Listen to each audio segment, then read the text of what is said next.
อยากนึกเรื่องเล่นจ่าตั้งห้องเลยมั้งแก่มันแก่ไปทุกเรื่องใครที่จะออกคลิปผมปัจจัยที่สุดแบบนี้ว่า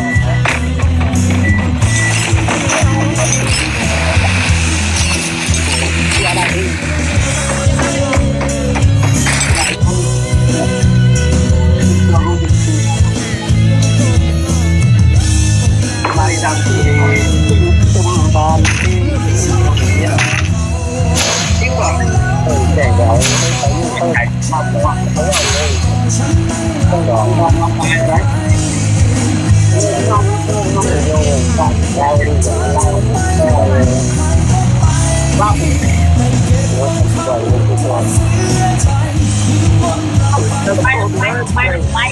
ป็นเรื่องของลูก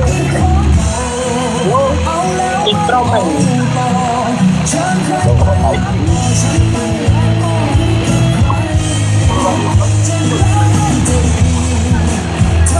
ไปนี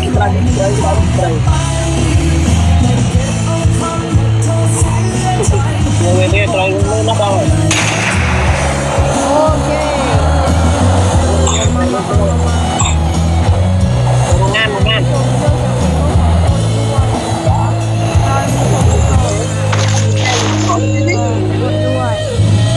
ัวแทนด้วย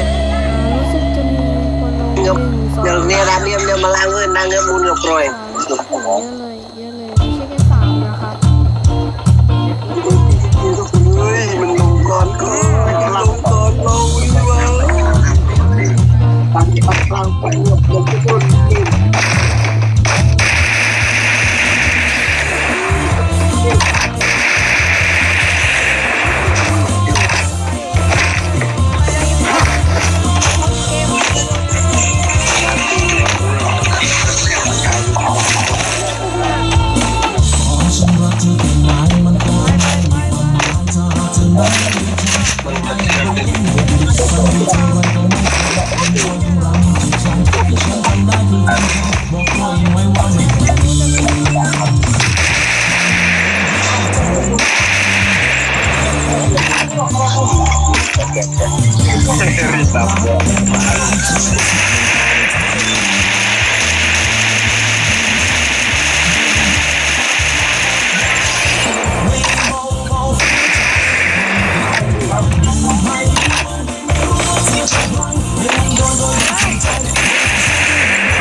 รีบเพื่อนช่วยเพื่อนหน่อย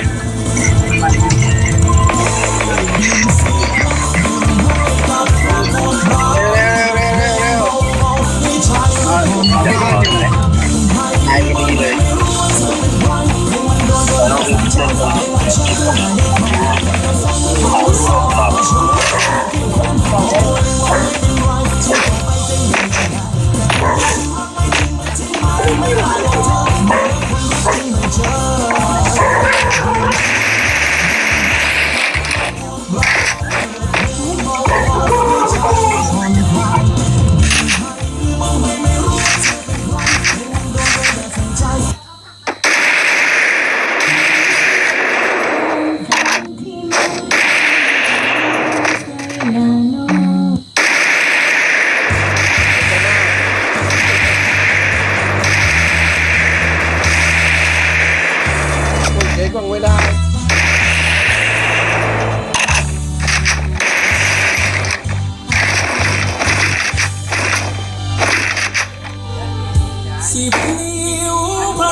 อื่นนะคะก็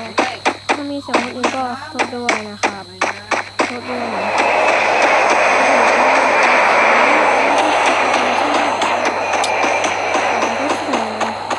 น่าจะลดอ่ะแป๊บนึงนะครับ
ลุงฟัง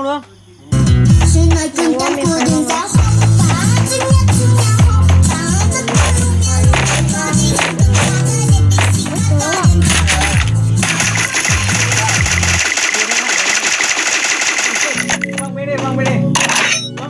ลุงไปไหนรู้เลยเป็นงี้นะนี่ไปไหนรู้เลยฟังเลย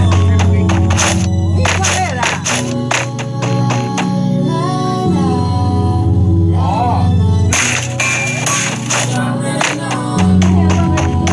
ตอนนี้ยังไม่ได้นอนเลยจะ10 โมงเช้า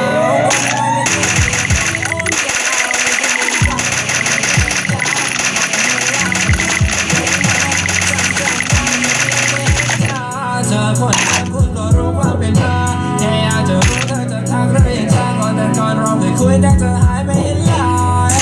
เธอนั้นก็หายไปเป็นเดือนไม่ได้เมืองเธอตัดใจฉันกระทบและกระเทือนอยากให้รู้ฉันไม่แค่ฉันไม่เครื่องมีสิทธิ์ไหมให้เธอทักมาอีกทีและพี่น้องก็จริงแต่ทำถูกแล้วที่ไม่ทักกันกลับมาเธอมีแฟนแล้วฉันเข้าใจกันจากลาและเธอรู้ลึกข้างในใจยังมีฉันแม้ห่างไกลฉันนั้นไม่รู้ว่าเธอนั้นอยู่กับใครแต่แค่ทนไปอีกนิดไม่เป็นไรไปเราใจเรื่องระหว่างเราเก็บไว้ไม่บอกใครรู้มันแค่เธอและก็ฉันเป็นความลับตลอดไปไม่เคยแค่ไหนที่รักเธอปลอดภัยยังห่วงใยเธอเสมอถ้าเธอยิ้มฉันไม่สนเธอก่อนเธอ wanna take you right now จะรู้ให้ยาดีกว่าเธอรู้ที่จะทักตอนนี้เลยแต่ก็ทำให้ได้ใช่ไหม take you right now จะรู้ให้ยาดีกว่าเธอรู้ที่จะทักตอนนี้เลยแต่ก็ทำให้ได้ใช่ไหมตอนนี้มีแค่เราในความคิดเป็นแค่เงาไม่ต้องเขินฉันแค่เมา